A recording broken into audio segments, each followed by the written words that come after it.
If you've ever looked in the mirror and thought, what is happening?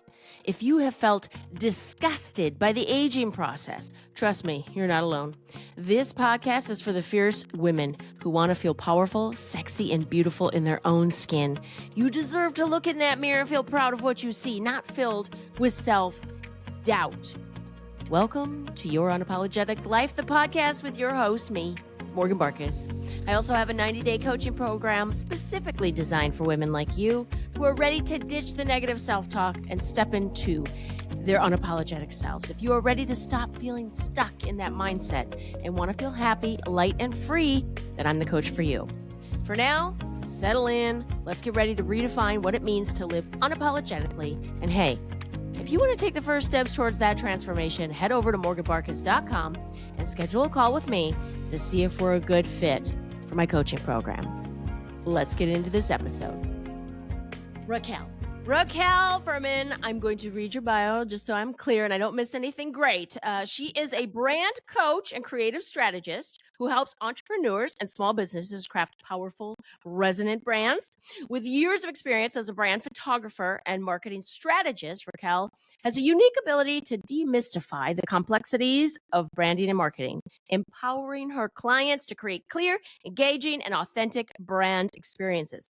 Through her coaching program, which we will talk about at the end of this podcast, Raquel helps businesses refine their messaging, develop strategic content, and create a visual presence that cuts through the noise. She believes in a personalized approach that balances creativity with strategy, making brand building both building both enjoyable and commercially effective.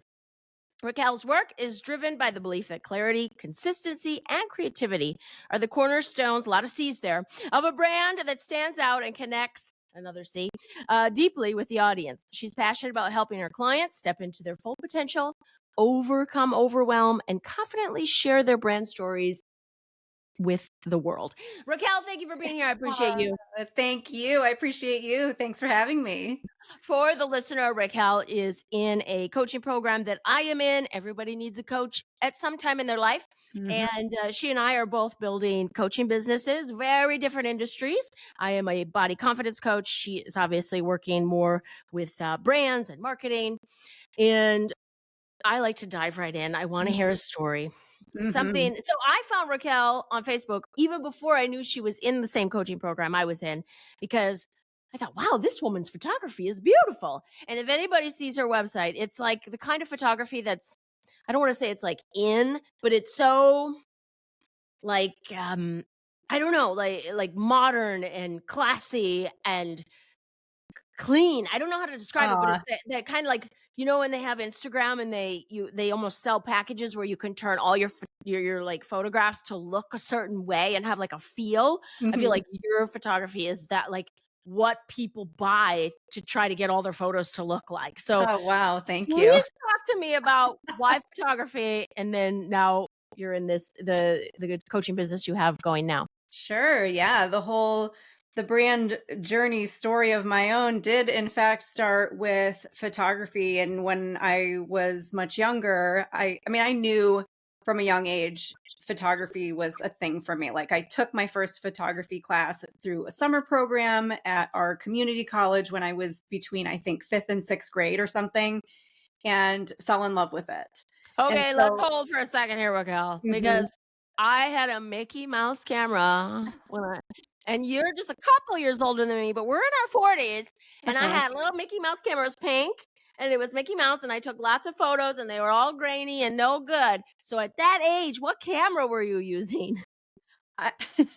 That's a really great question. A handful. So the class that I first took, the first thing we did, I mean, this is so old school. We built pinhole cameras with the old school cardboard Quaker oatmeal containers, where you poke a hole through this little piece of metal that you put in there, and you just put the photosensitive paper in it. So that was like the first part that we experimented with. We went into the dark room, and then for the class, then of course they wanted to make sure that you had a camera for the class. And so my mom had like an old 35 millimeter Minolta camera. I think she had like one lens for it. And it just was one of those things that I don't even really remember anyone in our house using before I used it. It was just like something that we had that was like in the closet next to the Halloween costumes or whatever, and so I was like, do we have a camera? Can I take this? And my mom was like, oh yeah, we've got a camera you can use for that. And so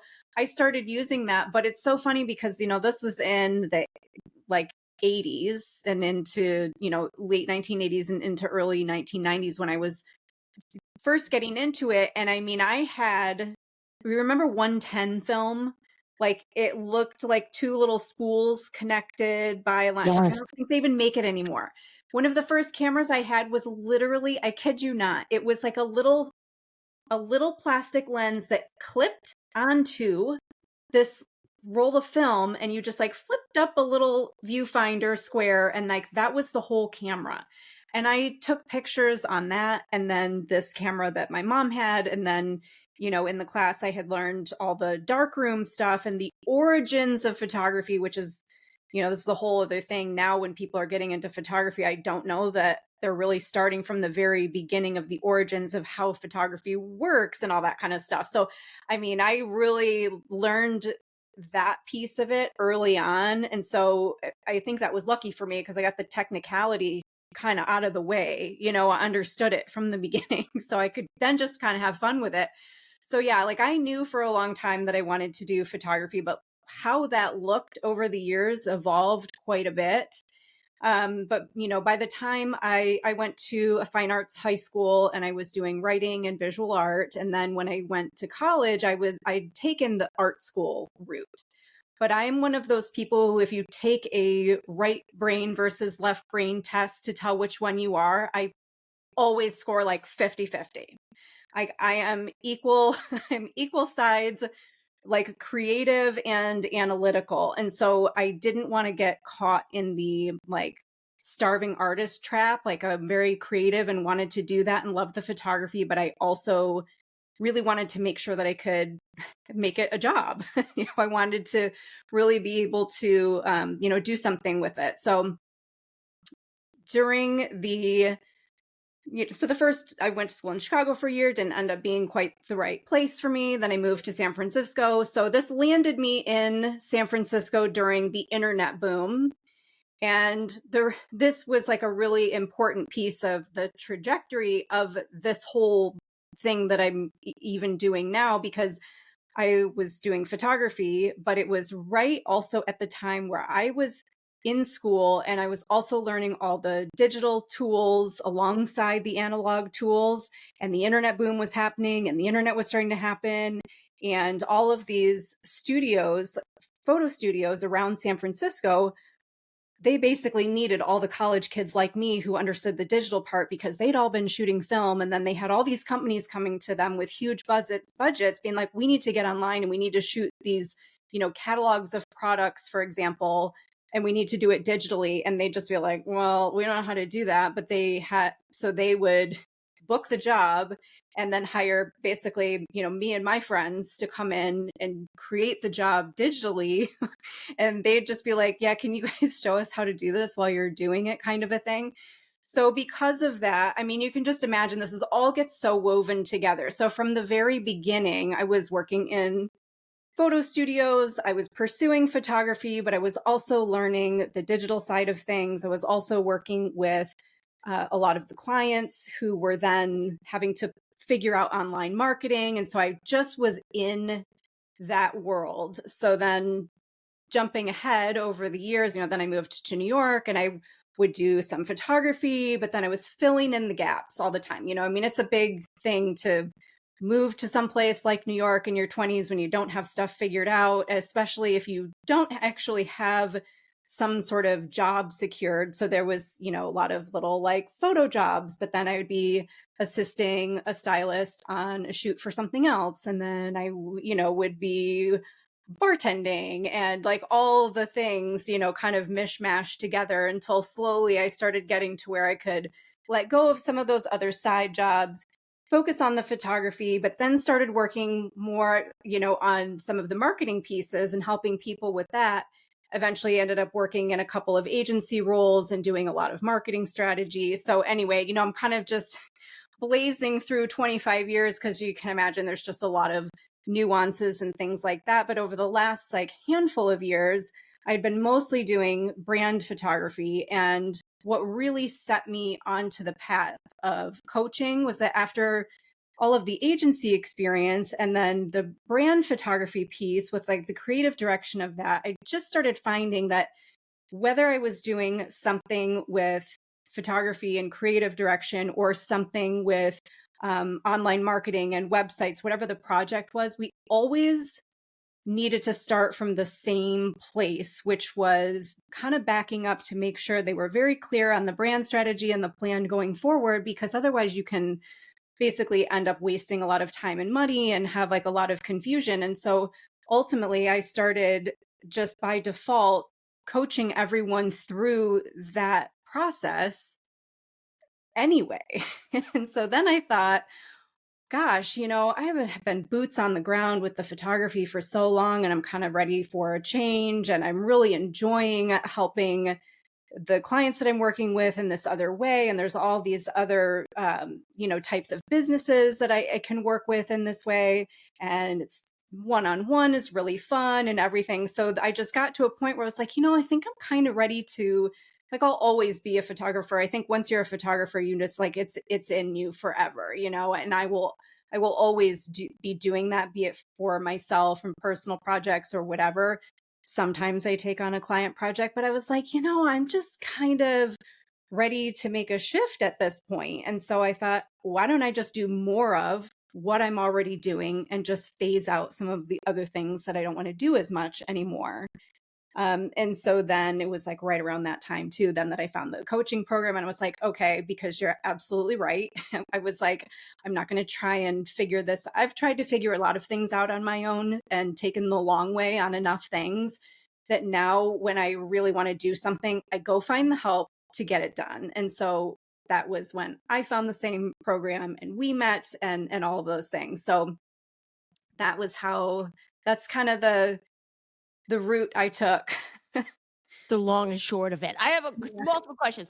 Don't let me Yeah. forget to ask you about all the moving. One of the questions I Mhm. have, though, as you were chatting was, so you love photography, right? I imagine you're Mhm. walking around in your real life going, "Oh, what a great picture." Like you probably see where someone like sees a moment or something fun is happening and they're like, "Oh, we should take a picture." You're probably seeing it from like literally an artistic or professional perspective. Would I be wrong about that? Because I can imagine you Oh. walking around in your life, hang on, let me get the angle right. Let's make sure the Uh-huh. lighting is correct. Because I even try to do Yeah. that when people are like, let's say if people like you're at a family thing or something, and everyone's like, let's get a picture. And I'm like, hey, natural light on the face. Okay, let's all turn this way. We're gonna face this Mhm. way. I mean, I know a Mhm. teeny bit about photography. Is someone who's like super Yeah. professional and has an eye for it. Do you find that you're like directing just regular life events where Yes. people are trying to get a shot and you're like, no, no, no, hang on, we need to make sure the light's Mhm. here and this angle's that. And 100%. Yeah. And sometimes I even think when somebody's like, "Oh, could you take our picture?" I'm thinking, "Oh, you might regret this because we aren't going to mess around. We're going to get, we're going to get the best possible photo, because I'll be like, okay, well, and people will just think like, this woman is crazy. She's trying to move us. Oh, and why should we be facing that way? And she's like, why did she put the flash on? And I'm like, just trust me, or I then will they're like, go oh the my opposite. Yeah, or I'll go the opposite direction. So if we're out and about doing things or on a trip or something, like I started telling my best friend to stop telling people I was a photographer because she'd always want people God. to hand me the camera. And I'd be like, sometimes I just want Oh, to be off duty and I just want to point it and shoot it. And they're going to be perfectly happy. Because as soon as yeah, they know that, people are like, oh, we have a professional, it's going to be amazing. And I'm like, we are like kind of standing in a really weird spot in the middle of the day. And you just have yeah. some strange smartphone I've never seen before. So let's just be, let's keep our, and I was Our like, can you just expectations. stop telling people that? I love Totally. that. I love that. But yeah, you're right. I mean, I do think about it all the time though, everywhere I'm Of looking. It's course. just like I just notice light and just notice little, little moments. Yeah, for sure. What I think is so cool is you and I are not from major metropolises, okay? I'm from Wisconsin, you're from Michigan, yeah? Yep. And you took this thing that you're just like, "I really like this thing," and you turned it into a career And I think that's magical. And I am finally doing that now, knowing that I always wanted to help people. I just didn't know how I wanted to help people, and then realized I wanted to help women in particular, you know. So it took me a long Mhm. time to get here. What's really cool is you knew what you loved and you realized you could make money doing it, even at that, not at that age you were looking maybe for a career, but you were able to take something you really loved and just thought was super cool and like go a whole long way with it. The other thing I was thinking was, do you feel like you're an exception to the rule in terms of photographers, in that I feel like, just from a layman's perspective, you think photographer and then you think weddings, um headshots, Mhm. you know, and modeling. You didn't just like, I'm a photographer. You were able to go branding, marketing. Like, it's, I feel like you're not just there to take the photos that people tell you to. You see like the whole picture. Am I saying that right? I mean, are you getting what I'm trying Yeah. to say? I feel like you're so much more than a photographer, if I put it plainly. It makes sense. I get what you're saying, and it took a long time. Okay. So, I mean, I didn't start with that vision, and Mhm. I think this is always something that's really good for people to keep in mind too when it comes to anything they want to set out to do, or like whether it's a business or a brand or just anything they're trying to rally themselves up to do. When we see like the highlights, or even when I skim through the highlights of the career to getting here, when I started, I was doing all of those things, and I knew pretty quickly that I didn't want to be a wedding photographer. Like, I am missing the genetics that make some people love weddings. Like, I did a few of them, and I tried out a lot of different types of photography. I shot jewelry catalogs. I did some stuff in fashion, which was really fun. And I loved the stylistic part of it, but it was, the politics and drama that came with some of these things was like not really fun. And, I mean, so I did sample a lot of things. And because I was involved in the online marketing and ended up working in some agencies doing like web design and learning a lot of the marketing stuff, I started to just pick up little like pebbles of all the different things going on, which gave me that overarching view. Because I worked like very deeply from the marketing strategy side, and very deeply on the creative side and the client side and the customer side. Like, I ended up in some way or another working from all the different angles that I then could see the whole view. And I mean, even with some of the brand strategy stuff, like after working in marketing agencies and things like that on a lot of different types of jobs, it gave me sort of a wide general knowledge that it was like, a lot of times people are like, oh, niche down, and you want to have an expert for this and all this kind of stuff. But I got like a really wide view where I can say like, oh, I can see where there's like maybe a blind spot here. And now to do this, you probably should go get somebody who can go much deeper with you. But I can see from the picture so that there's that hole. And then with the brand photography, that it kind of came from that, because I was already thinking really strategically. I was already working on building websites and working on the messaging and the copy, and then we would have to like fill it in with the images. So when I worked with people, I would take them through this whole battery of like, where are these going to go? What do we need? What story are we telling? What kind of images do you need for your website? Where are they going to go? Does there need to be room for text? Does there need to be this? And they'd just be like, oh, wow, I hadn't thought about this. And I was like, I totally think about this. So we're going to go through this so that we can make sure that you get what you want. So, yeah, I mean, there's so many different categories of photography. But you're right. Like, I think a lot of people just think like, oh, you're a photographer. I mean, even some of my own family members, when you know, I know you wanted to ask about some moves, and we'll get there, but like every time I would move to a new city, it was starting over again, basically, because a lot of this was happening before we had the pleasure of working globally through the internet. I mean, it wasn't like that yet. So every time I would get someplace new, I'd be like rolling up my sleeves and pounding the pavement with my portfolio and my business cards and my leave behinds, and going and meeting with people and trying to book work and stuff like that. And somebody would just be like, well, why don't you just shoot weddings? And I'm like, I'm not a wedding photographer. Like, that's not my gear, and my kit is not built with all of its different lenses than what I use. Like, it's not the same equipment that I would use. And also, we touched on this, but I did not want to shoot. I did not want it. The wedding industry is a beast of its own.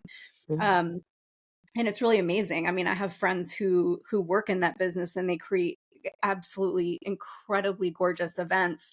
It was just not, not up my alley. So yeah, people would say like, oh, well, we could go like shoot parties for this company. And I'm just thinking, what?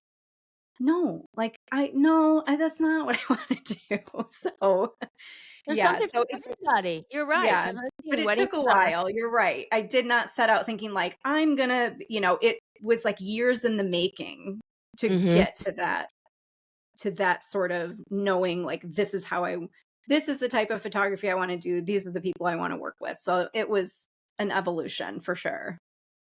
I like that. And I am a person that likes to move around. And so for me, small town Wisconsin, I was like, I'm going to go to the big city. And I went to Minneapolis.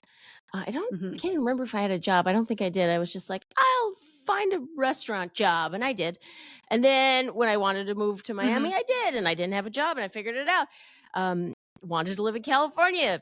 Luckily, I did have a job waiting for me. But anyway, I moved around a lot and I loved it and lots of stories from it. And it seems like you sort of the same thing. Did you have jobs? Well, you said you kind of rolled around with your portfolio. What gave you the I say courage because it was probably there was some fear there and some apprehension, like, and you just like, what made you want to go to San Francisco and then New York City? And what did that feel like for you at that age to just like go out there Hmm. and voyage and just like what made you want to do it and what felt really good about it? Yeah, well, so being from small town Michigan, and going to boarding school that was in the woods in Michigan on a lake, and that was really beautiful. I mean, that was Oh, I didn't know amazing, that but part. yeah, yeah. So I was ready. I mean, I came out of high school just ready to just go see and do. That was just where I was when I was, getting ready to get out of high school. I had all the energy that someone has who's just ready to see the world kind of a thing. And Right. so I had thought about moving to New York right away. There's a lot of good schools there, and I had looked at School of Visual Arts, and I think, my family was like, not that they could have really stopped me, I guess, if I wanted to, but like they were supportive of what I was doing, but they were also kind of cautious. I mean, here I was like this, little 18-year-old girl who had not ever been anywhere. The idea of me moving to New York, they were like, let's just take a beat and think about if that's really a great idea for you to instantly move from the lake shore to a city as a teenager, basically. Yeah. And so, anyway, there were some other schools that it was looking at. I ended up going to Chicago, which was like a 5.5 hour drive, so not like too crazy, just a little more palatable, and also a school that I really was interested in also. And so I mean, I was just excited to go have that like the city experience and just be on my own and just be independent. And I got an apartment right away instead of living in any kind of dorms, because I had been living in dorms for 3 years. Like, I Mm. did my roommate time. I mean, and I did more roommate time in apartments over the years. But I mean, I was like, I have been doing dorm life. I want independent life, So, yeah, so that was going into college. And so that first year of school, I had, was like set myself up and had some help getting set up and had grants and all those kinds of things, but I intentionally didn't work. I was full-time student, and so I just went, just was going to school. As soon as I knew I wasn't going to go back there again, I stayed for another year trying to figure out kind of what I was doing next. And then I went and got a job at, oh, you would actually love this place. I don't think it's there anymore, but it was this, it was like a dinner club, but it was like a Latin dance club. And so they would have like two seatings a night where you would have, it was like dinner, but there was a live band, and they had like salsa lessons and all kinds of things on the dance floor, like during the dinner and everything. Anyway, fun. So I did all that kind of stuff there too. But then San Francisco, I knew the school. So I had figured out the school because, without like getting into the whole thing, where I was going to school at the Art Institute is incredible, but it was like very incredible for fine artists. And I wasn't learning anything about how I was going to actually like build a business. And so I wanted to go someplace that was more about like the commercial viability of being able to like be in the commercial arts industry. That's And really so, smart. That's super I smart of mean, you. well, I don't know where I don't know where along the way I figured that out. I'm glad. I knew that like wasn't interested in living like the quote starving artist life. And I think I never really bought into that idea. And I'm still against that sort of whole idea. I'm like, because you don't need to be a starving artist, but you do have to, like, if you are going to make art your business, which you don't have to, but if you're going to make art your business, you got to figure out the business part. Mm. And so the Academy of Art University out in San Francisco was like every single teacher that was there was somebody working in the industry, and it was like very commercially focused. And so I basically I applied to the school and got in and decided to go. And I had never been to San Francisco. The first time I went to San Francisco was coming in across the Bay Bridge with like a U-Haul trailer with my stuff to move there. And I remember coming across the bridge and I was like, I love it here.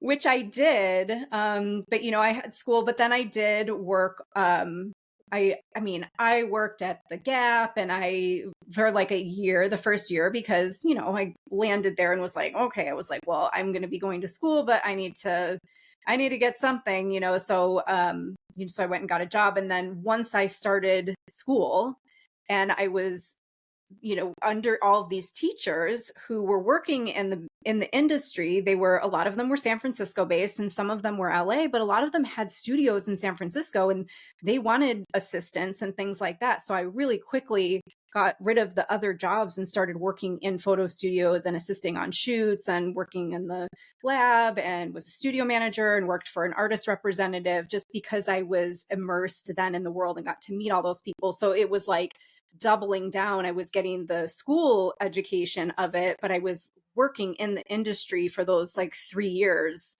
of finishing school. And then like moving to New York was a whole other thing. Actually, I will say, I think New York was always part of the end game for me, which I'm not even there anymore because that ran its course too, but that was always part of it. It was always part of the big dream, was to get to New York and like have a studio and shoot some fashion stuff. And interestingly, sometimes this idea that you do it and you go and you check all the boxes and you're like, not what I thought. It was not feeling how I thought I would feel. Okay. And it was amazing. I was there for 10 years, but I also did not have anything figured out. So Morgan, you can see my style here. When I did move to New York, I had sold my car and I arrived in New York with a suitcase and my camera gear and went and stayed with one of my best friends, was living there already. We had met in Chicago. She's still one of my closest friends today. And she had this little apartment in Queens. And I went and stayed with her and just pounded the pavement until I got a job. And then I found an apartment and I was off to the races. So, but yeah, there was Something you and I not a have lot in of common. pre-planning. What's that? Yeah. There was not a lot of pre-planning. I was just like, well, just drop me off and I'll figure it out. And that's what I was just going to say. I think that you and I have this in common, that when we get something in our head, we're going to make it happen. We don't know how it's going to happen. We're going to make it happen.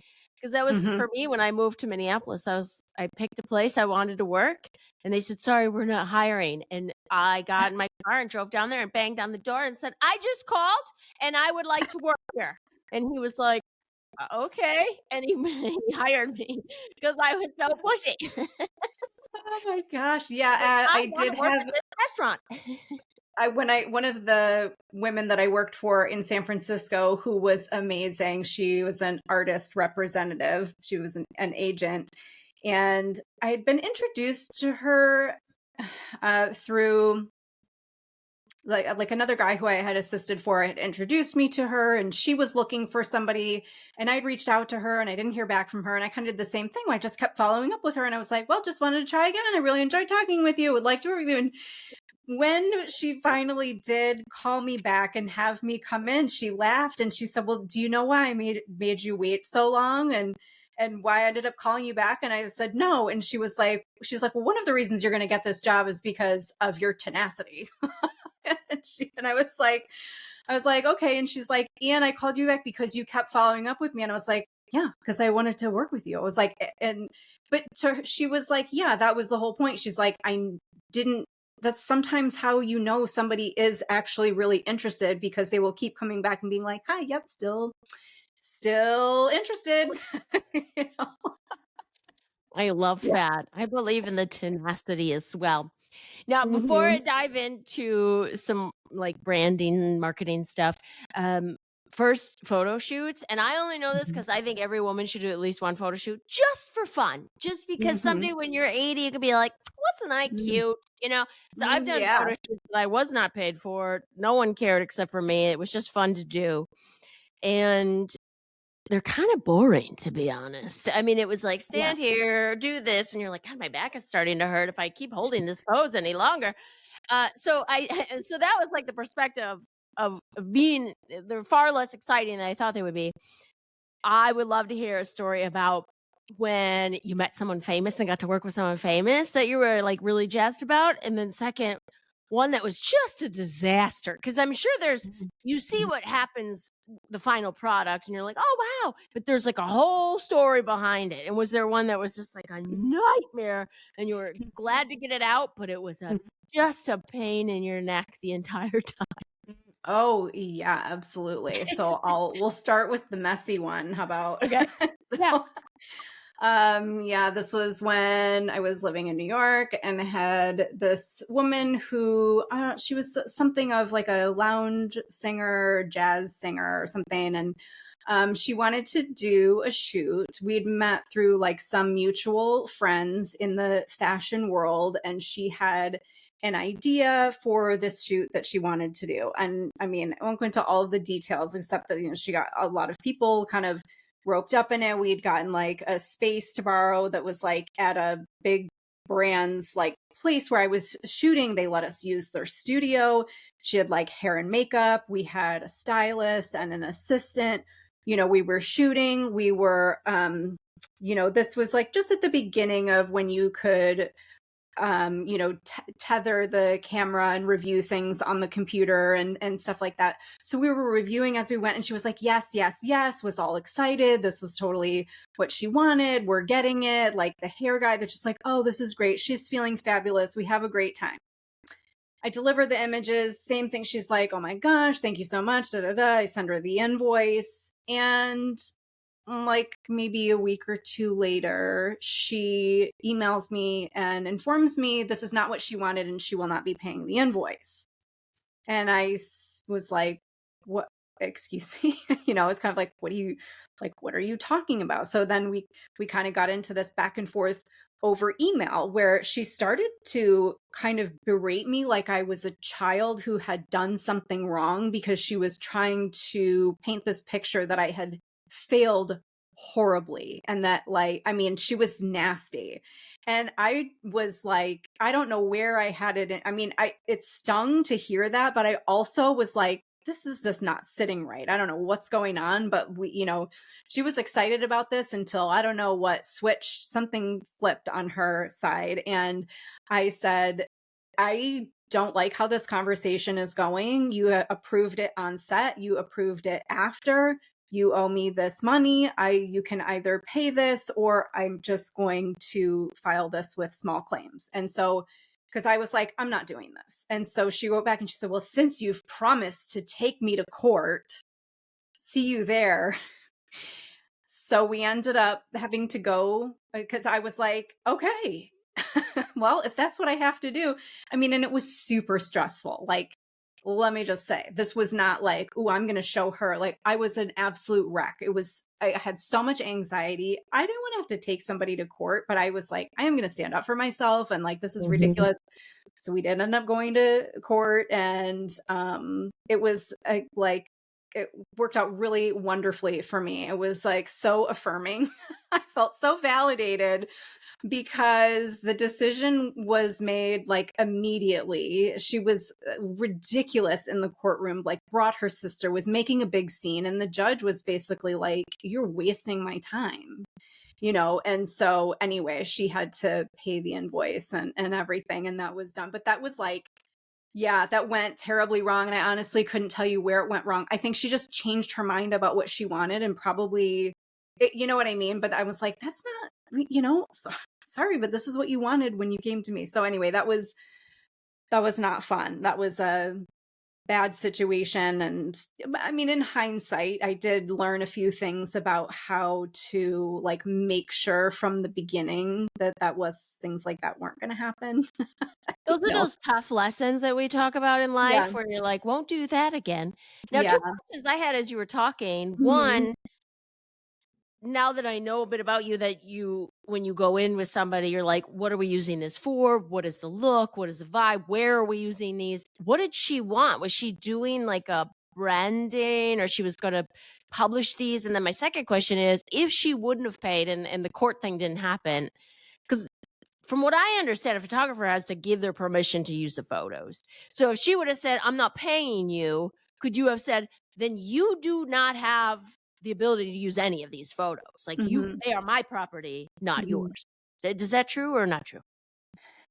Yeah, I mean, if she didn't pay, then if she had ever used them, I could take her to court again and say, Sure. "Well, I mean, it's just there are a lot of nuances to it and it can get kind of messy. But like, yeah, technically. But I just from the beginning, it was so clear to me. And I mean, all I had to do was print out the emails that basically Mm. were her raving and approving of the shoot. I mean, all I needed was that one email. It was like, we're in this. Like you had opportunities in along the entire project. Thank goodness for emails.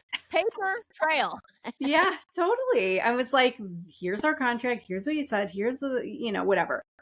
Yeah, and what she was going to use them for was she wanted an album cover. I mean, I think she was going to make a publish a CD or Oh, something. This was sure. like in the day of CDs, so she wanted that. And then for her promotions for any gigs Mm. that she was going to do around the city, and she had this idea of sort of, old Hollywood vintage kind of a thing, which I mean, she did end up going and having it reshot, and there was like, and I was like, oh, I guess I can see like some of the things that were different, but I was like, I mean, we totally had like that same vibe. It was just if there was a specific shot that she wanted, all she had to do was ask for it on the day. Like she could have just said, "Oh, can we Mhm. try this?" Or "I want something like this," or "I want a shot like this," or "a prop like this." I mean, that it all could have happened at any point. So communication, everybody, just but another notch for communication. Yeah, so important, super important. I used to say that when I coached fitness classes for group fitness, and I'd get in front of everybody and I'd be like, "Look, communication is key in every relationship, including Mhm. this relationship. If Uh-huh. something doesn't feel right, you have to tell me. I'm not a mind Mhm. reader, Yeah. okay?" Yeah. That's Yeah. in any business, any relationship, anything. Mhm. We've been talking about business, obviously, and branding in more professional settings. My question for you, I think back to the very many iterations of Morgan, and I think back in my early 20s when I was wearing very urban wear and, like, I don't know what I was going for, and I've kind of rebranded myself many Mm. times, if you will, Mhm. Mhm. and now I'm starting to be around women, and we're all experiencing perimenopause and some of the Mhm. changes that are inevitable that come with that, and Mhm. some people are, like, loving it, embracing it, and rolling with it, and some folks are fighting it and hate it and feel out of control, powerless, even disgusting, ugly. Like, there's really a struggle with some folks, and it's like, this is just a rebranding. Like, this Mhm. is so I Yes. guess what I would like to hear, you have so much professional experience, and you and I are both going through our 40s and are around Mhm. women in our 40s and have our girl squads and our friendship circles. If someone is struggling with the rebranding of who they are now in their personal life, and embracing the fact that we do rebrand many times in our life, like, can you speak a little bit about that from more of a Yeah. personal standpoint, what it means to Yeah. rebrand? Oh, totally. I have also rebranded many, many times, like not just in the iterations of my actual brand and business, but like myself, like same thing. I've gone through different evolutions with style. I've had every hairstyle and color. I mean, I would love to put like a bulletin board of, through the years, I kind of had that whole like chameleon sort of thing too. And when you're younger, it's really fun. And then I mean, not that it's not fun now, but yeah, in your 40s, it's like a little bit of a different ball game because you're just dealing with a lot of other things and actual physical things and, hormonal feelings. And some of those big things come up where you're just like, wait a minute, what am I doing?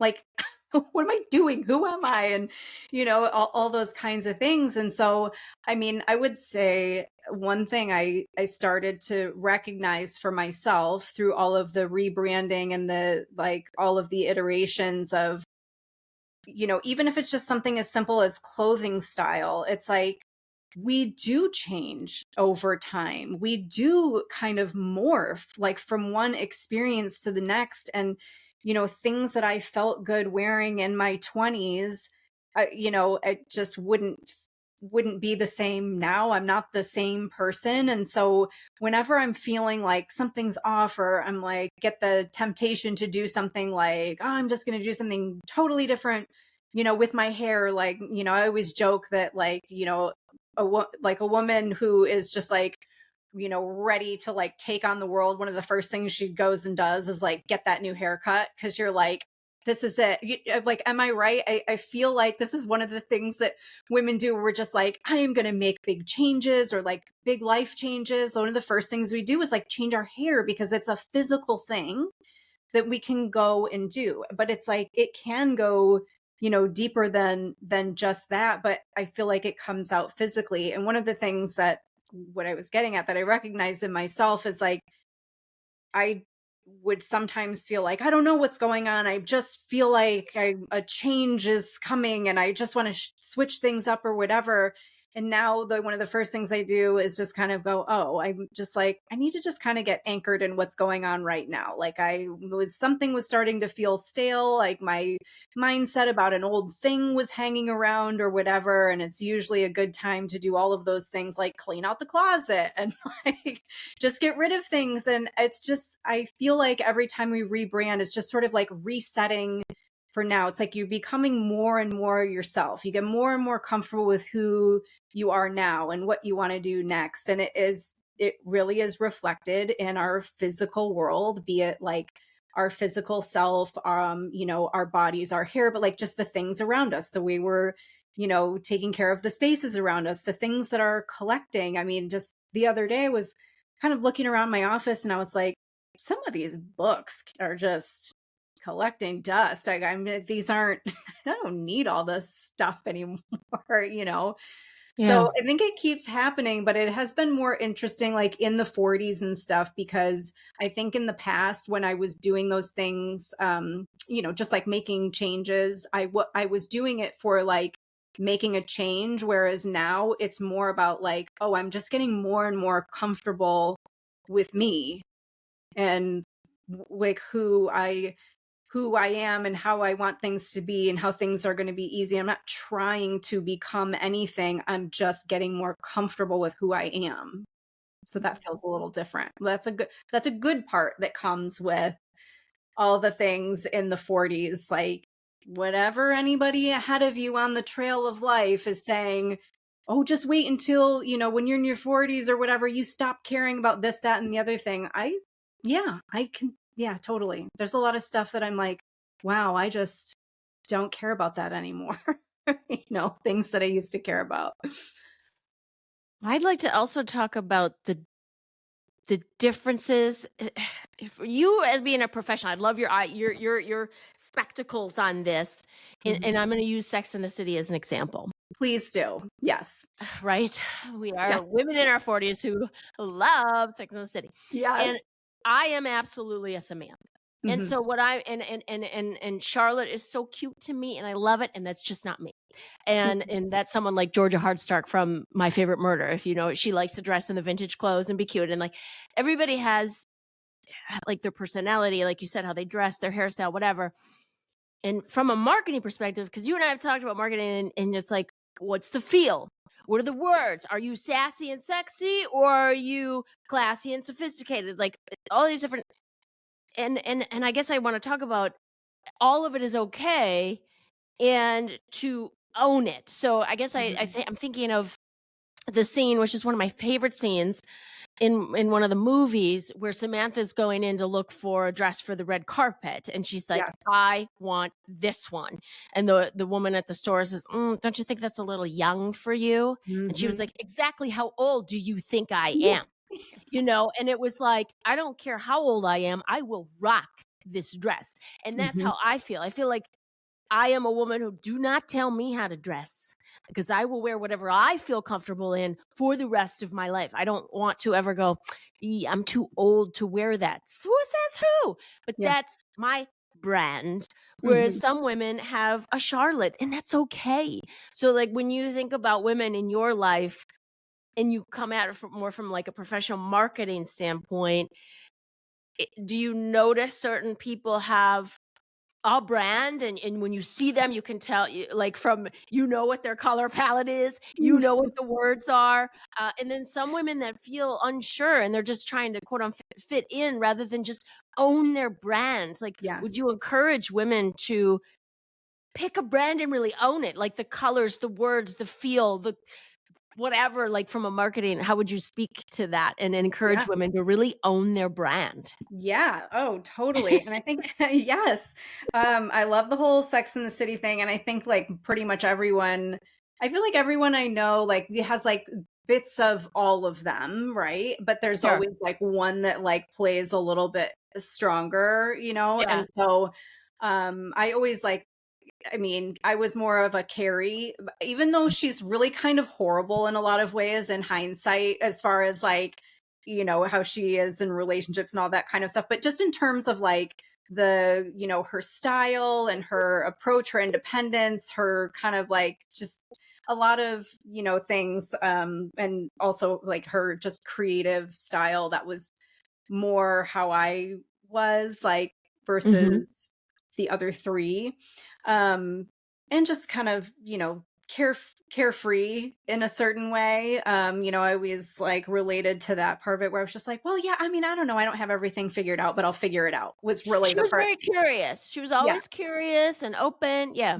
Yeah. So that was the part that I related to her. But all the other three, I mean, we could do a whole episode on like the archetypes of the Sex and the City characters and how they Yeah. fit into our life and what part Yeah. we relate to, because I definitely have I'll have a lot of all of those characters that I can relate to. But yeah, I mean, when I'm working with people, especially, there are people who have the really strong, they give like a strong essence to begin with, where I do kind of get struck immediately where it's like, oh, okay, like I get this person.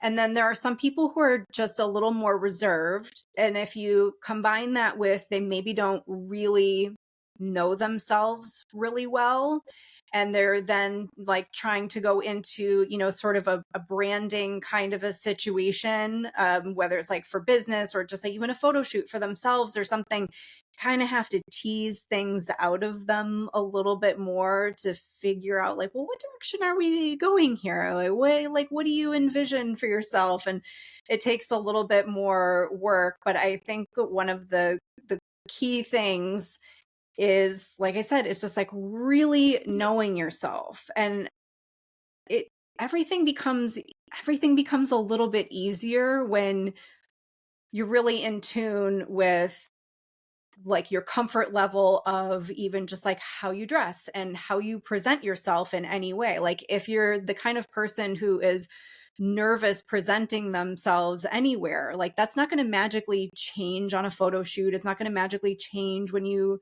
know, have a website or whatever. Like you just got to get to know like where you're at and then start putting the pieces together that is going to help you feel confident presenting yourself to the world. So yeah, know yourself. It's like the number one thing is like just really get to know yourself and be honest about what that is. Like you said, you're like, I'm a Samantha, and I'm like relating most to Carrie. You know, if you need to look to other archetypes first to kind of say like, yeah, I really can relate to that. But I start conversations with people a lot of times where they're just kind of like, well, I don't know. And I'm like, if we were to go down a list of like, you know, 10 different, you know, types of people, there's like the very, you know, the earthy person, and there's like the person who like hates camping and only wants to be in the city and wears all black, or you know what I mean? Like you could do some just sort of like cliche boxes to check, and people will start to be like, oh, well, yeah, now I guess now that I'm really thinking about it, I'm more this way. And it's like, okay. So then you can just kind of like build on that a little bit. But I mean, yeah, I would say most of the time within a few conversations with somebody, I kind of start to form like, you know, you just get the vibe from people. And when it comes to anything creative, but even the branding part or design things, or like you're saying, color palettes. I mean, a lot of times there's just like a heavy hand of intuition on that. Like it's just a feeling. It's just like, you know, if it feels right for somebody. I mean, and it's not all gut feelings. There's a lot of, you know, process involved, and there are definitely some kind of parameters to think about and like systems to incorporate and stuff like that. But a lot of times, like, yeah, you just get a strong feeling from someone. And it's a good thing to note too, that sometimes when somebody say has a brand that's like not necessarily who you are, because I mean, I've worked with people who have a really strong personality, and you know, we have to like kind of make a dividing line between how much of you is going to be in this brand, because what you're trying to do with this business doesn't really align with this other like personal thing. So like maybe we want to keep those two things separate. Not that either one is bad, but they're not like, you know, they don't go hand in hand. Like let's like divide this a little bit, not make it so you. Sure. And as you're talking too, I was thinking, and then when you do figure those things out, really grab onto them and be unapologetic, like my Yes. podcast, Your Unapologetic Life. Like I think Mhm. some people are worried about. I think about you know, in teenagers. I don't remember. I guess I grew up in a family that was really kind of different. Like my mom and dad, we used to walk into grocery stores even when I was a kid, and my dad had this big, like,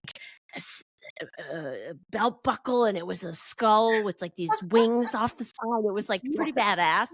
And Yes. my mom was always like, like the cool jewelry and just and dress cool. And we'd walk into a grocery store, and I'm from a small Wisconsin town, and people would stare at us, like especially little kids would stare at my dad, like, "What is this Mhm. man?" You know, like he Yeah. was an alien that just got off a spaceship.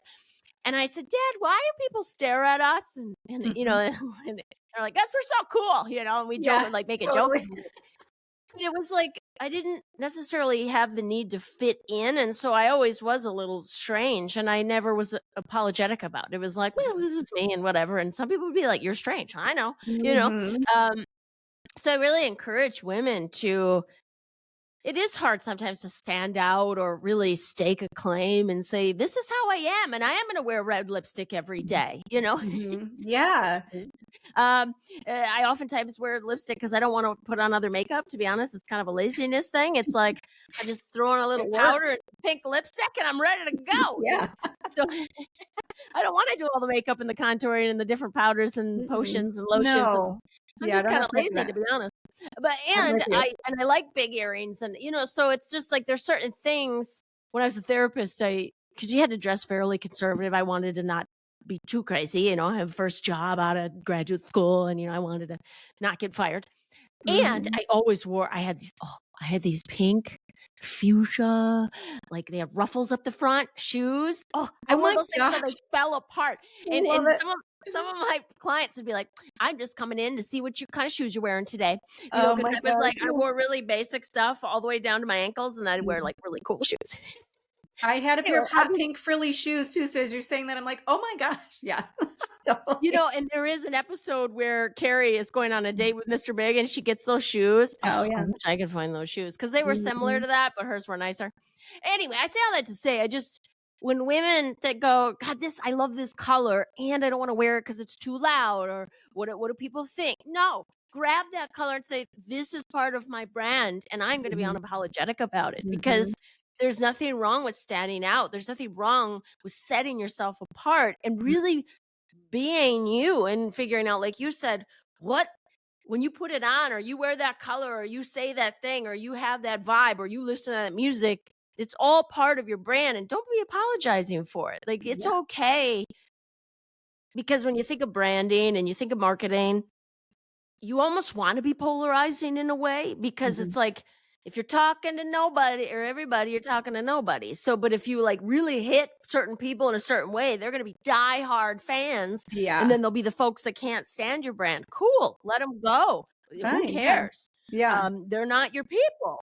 So that's why I Well, feel like women should embrace more of a brand almost. totally. Well, and I think a lot of times, like you said, first of all, they're like maybe don't want to draw attention or they feel like it's not me or I mean, and I understand like that not everybody has like an adventurous style, for example. But I mean, I know that you and I both are in the camp of gals who experimented a lot with our looks and our style. And I mean, like I said, I had like I would change my hair all the time. I mean, I'm talking like had like, hair similar to yours, like platinum bob, and then it was like long brunette with like shag bangs and like I mean everything in between. I did the whole thing. I did it all and tried a lot of different like styles to wear and things like that. And I understand when sometimes people think like, oh, here's what I hear all the time. Oh, I wish I could wear something like that. Why can't you wear something like I mean, you could. I so maybe just do the experiment and try it. And when I was living in San Francisco, I had a roommate at the time for a very short period of time. And we just, when I think about it now, I'm like, this would be a great thing to do now. I highly recommend this experiment to anyone who's feeling like, I'd love to wear that, but I can't wear that because I don't care if you need to get on Rent the Runway and like rent some stuff that wish you could wear but feel like you couldn't or whatever, and just go out someplace where you don't know anyone if that's what you're worried about, and just go out and see how you carry yourself and see how you're received. So this roommate and I, we used to do what we called Fashion Thursdays. We both had only classes in the morning. So we had our Thursday afternoons free. And so we would just make it our fun day. And we would just dress like to the nines, like completely different every time, and just be like, I'm going to put together an outfit that's like has whatever sort of vibe. And I mean, we would, like do our hair totally different and, just like put whatever, just like out of our normal. And we'd go like to North Beach and go to lunch and we'd just like walk on the street and we'd just be, whatever. And it was so fun because it was kind of like just trying this vibe on for size to see, and we would get like people would comment all the time. And it wasn't because anything we were wearing was so crazy. It was just whatever we had was like very different from what else. It was like very expressive. We would just get dressed in like the full just to be creative. Like I'm going to put on the most creative outfit I can think of that I think looks good, and I'm going to wear it out and see how it feels, was the kind of just the experiment. But we called it Fashion Thursdays. And we'd go to the bookstore and go get lunch and whatever. And we'd just be like, yeah, like this felt good. I'd wear this again, kind of a thing. Yeah. That's awesome. I don't know what stops us, those kinds of things. I've been there too. And I've had the jobs where I needed to have the more like business casual, like let's not get too crazy. And so, Mhm. I think it is easy to get stuck in that when you're sort of used to dressing status quo business casual. It is kind of hard to break out of that after, because then you're like, oh, like it's kind of, switching gears to go back to some like loud, like colorful print sort of things. You feel like you're sticking out like a sore thumb, but it's also just like, who cares? I know, Wear I think whatever about you little want. kids that are like I'm wearing my princess dress to Yeah. Walmart, Yeah. and you're like, I want to go back to that. And I honestly, one night I went out for breakfast and I was wearing these shiny lame pants, some tennis Mhm. shoes. I can't remember what top I was wearing. And then I was wearing this gold, it's just this jacket I found at Burlington. It's silly. But it's shiny and and I heard this. I got a table at the counter at this breakfast spot, and I heard this woman behind me say to her husband or boyfriend or whoever he was, she goes, "Yeah, that's interesting." And I knew she was criticizing me, and I thought, "Yes, it is," Yeah. because I thought, I think it's really interesting. It's strange, and it's out there, and it doesn't even match. But I'm doing it because why not? Because I Yeah. think oftentimes we fall into, and I do it, where we put on what's easiest, or I Mhm. worked out in this and now I'm going to go run errands. I purposely sometimes will work out, come home, change, and then go to breakfast because I Mhm. want, it's like, just dress up. The one day I was talking to my parents and I was kind of in a mood that morning, and my mom said, "Well, what did you do?" And I said, "Well, I put on some music and I put on a cute outfit." And she goes, Yeah. "Oh, is that all it takes?" And I said, "Well, I don't know. Today that helped me. I put Yeah. on some music, I put on a cute outfit, even though I'm just sitting here doing work from home, but Mhm. I felt fancy Mhm. by myself in my house." And so anyway, yeah, I think sometimes we do what's easy, or um it's Yeah. less work or less creativity, but I think creativity is what keeps us feeling like alive in a way. And Mhm. because I think sometimes, whether it's in your relationship or in your life or in your job or whatever it is, sometimes when you don't tap into some creativity, you just start to feel bored in your Yeah. own life and And bored there's with so many yourself. ways to do it. And like when it comes to, just even like being, confident expressing yourself like through the clothes that we're wearing or whatever, a lot of times like the very thing that is keeping people from doing it goes back to what will people think. And it's like at some point you have to just be like, I don't care.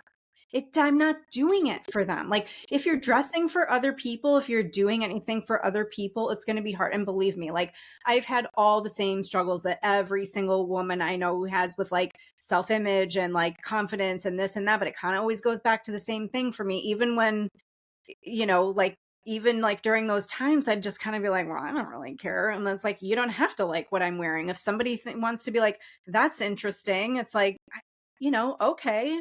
I mean, I'm going to wear what I want to wear. And I totally like fall into the, same trap. I mean, since pandemic times when it was like athleisure wear 24/7, like that, I definitely had to do some shopping coming out of that, because over the course of a couple years, like my wardrobe rotation got pretty boring because it was very much like some form of like legging, and I would try to have like cute sweatshirts or whatever, but like it was a lot of like leggings and like that kind of a thing. And so then after a while I was like, I am ready to like get dressed and go do things and feel like a part of the world again. I mean, living in New York was I'm back in Michigan now. When I left New York after 10 years, I ended up moving back to Michigan. And at first, I mean, I would be wearing just all the same things that I wore in New York, which people would be like, "Oh, you're all dressed up." And I'd be like, "It's just like clothes." Like it wasn't, to me, it wasn't like getting dressed up. It was just how I dressed. And then after a while, I mean, you know how it is with your wardrobe, certain things phase out or they like fall apart or whatever. And I think and then the jobs that I was working were kind of that more like, there was a little bit more of a dress code of like business casual, which a lot of what I was wearing wasn't like, it wasn't like overly casual. It was just like like some of it was maybe a little bit flashy, or like, like vintage, and things were just, they would just always be like a comment where it'd be like, oh, that's an interesting get up. And I kind of just what also was like, unfortunately, I fell into the like, well, I'm just gonna wear something basically quiet so that I'm not drawing all this attention, so that we don't have to have a conversation about my outfit every freaking day. And so anyway, it's like, it's like the waves of all of that. But I definitely think that as far as self-confidence, like really dressing in a way that you want to, regardless of what people think or how it looks like, now is the time. Wear something colorful and flashy. And, Mm. like I said, a fun way to do it. My girlfriends and I will go like for like a birthday weekend or something, and we'll pick a theme. And so for one of my friends for her 40th, we went to Chicago for the weekend, and the theme was sequins. And we all got on Rent the Runway and rented like all the sequin dresses. And so when we went into that birthday dinner, we walked into that restaurant and we were just a brigade of 40-year-old women in sequins, all different colors, all different styles, but we were just in the sequins. And you know what? People were like celebrating it with us. They were just like, well, that looks fun. And we were like, it is. So, That's what I was going to say. Do the thing, because it usually inspires someone. For every yeah. one person that's like, that's interesting, I Mhm. had several people go, oh my God, that coat. Or, oh my God, Yeah. those shoes are so cute. Yeah. And I was like, thank you. So I think when you do the quote unquote outrageous thing, sometimes it Mhm. inspires someone else. I And like in that. terms of, like you said, if you're built, like if it is part of, say, like branding and you're a personal brand, those are the things that make you memorable. Mm-hmm. And like memorability is everything. You want people to remember and recognize, not that you're going to wear the same coat every time, but like, I know if I, see photos of, somebody who has like a very particular style, a very particular look, like I recognize them over and over. Whereas I mean, even if I'm just say like on Instagram for like an easy example, scrolling, like, I mean, I look all the time. I'll be scrolling past things and I'll be like, who is that? I don't even remember following this person. And I'll have to go back and be like, oh yeah, she had that cool thing. And I'll, tie it back to there was something I was interested in. But a lot of times I'm like, I don't remember. So it's like, just keeping in mind that for better or worse, sometimes when you do something that's a little bit different, it's the thing that makes you memorable. It's a Live good out thing. loud. That's what I say. Live out loud. That's Now, right. Raquel, if people Live want to out loud. yes, if people want to follow, find you, where would they do that? And then talk to us a little bit about the coaching program and who is your ideal client. Yeah. So I especially love working with anyone who is either rebranding their business, building a business, they have a big vision for a business, but aren't really sure where to get started in terms of like where do you begin creating a brand of any kind. So with all different in all different types of industries.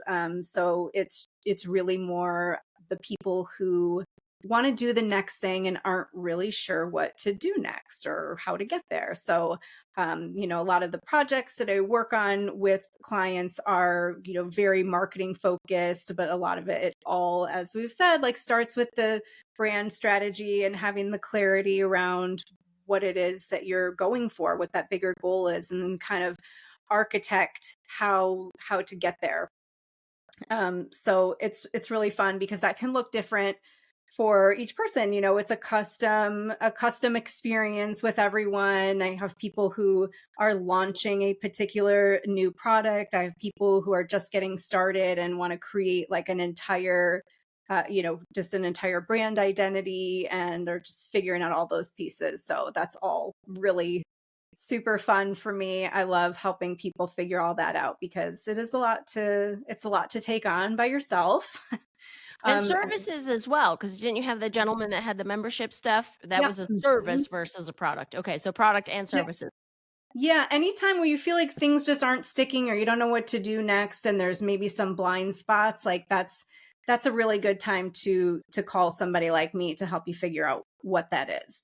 Because there are a lot of I agree. moving pieces and it's helpful to have, somebody who can just look at the big picture and put some priorities in order, like do this, do this, do this, and this, and then have somebody to hold your hand through getting that created, and especially like I said, finding that brand clarity, getting really clear on what it is you're doing does wonders for putting the pieces together that come next. That's, I would say, like one of the biggest things is people tend to start to feel stuck when they're just really unclear of what they want next. Well, I'll just give you an example, just because this is what happens all the time. is, people just be like, well, I want to grow my business. And that's just very vague. So you can want to grow your business, and there's a lot of ways to do that, but it's really helpful to spend the time like narrowing down, like in what way and in what way is going to work for you and your capacity and what you have going on right now. What's the most viable route to actually take that next step? And what do you need? Like, do you need a brand refresh, or do you need some like behind the scenes stuff first? Do you need some strategic help, or do you need to get clear on things? So anytime people are feeling like they want more, they want to build something more, grow more, aren't sure what's coming next, that's the good time to say, let's get clear on this. So I like that. And they can listen to your so podcast. So share about your podcast or where to find you on the podcast, and then otherwise, because your podcast yes. is a really good, like, you give really good tips and tricks that would make someone go, I need to hire this woman because I want to do that, or I need help with that. Like your podcast is awesome. So please share about that. Well, thank you so much. My podcast is called The Vignette Effect, and I'm sure you can link it in the show notes. It's on Spotify and Apple, of course. And this has been a new adventure for me too. It's been a long time coming, and it's really so fun. And I'm so happy to have it because it's the easiest way for me to share a lot of information with a lot of people and just make it available to everyone, because in the world of branding and marketing, there are like so many things and so many ways to go about it. So I just want to, share as much and be as transparent as possible about like how that works. And, one of the things that I kind of stick my flagpole in is demystifying all of that, because like the jargon around when you're talking to, say, an agency or any like marketing person, there's always these phrases they're flinging around, and you're just like, I know you just said a lot, but I don't even really know what that means. So I'm trying to make it, really transparent for people to kind of figure out, like, how does this actually practically apply to what I'm doing? So The Vignette Effect. Please find me there. And so my company is Vignette Brand Studio, and I'm just finishing the new website. I will send you the link, but all of the information on coaching, including a link to book a call with me, will be at vignettebrandstudio.com. And there's all kinds of information about my 12-week coaching package. And I always offer everyone a free discovery call to see if that is something that would be the great next step for you. So I'm available for those anytime. I love having discovery calls with people. And so you can find me also on Instagram. And right now my Instagram is Raquel.Lauren.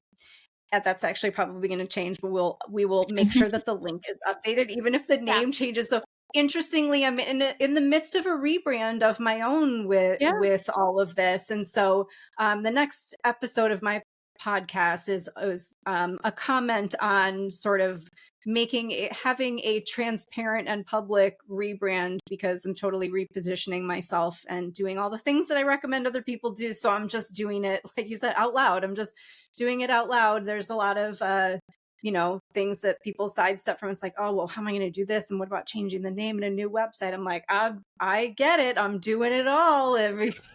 It's a transition. So. Well, and if you tell enough people about it, all the things have to change. If you tell enough people about it, they'll find you. Like, you have to just keep, telling people what's going on and being transparent and making sure everybody's informed, and they'll all catch on to the new website or whatever it is. Totally. So, yeah. Yeah. Well, thank you again for being here. I appreciate it. And, thank you so much. Allowing me to introduce you to the audience.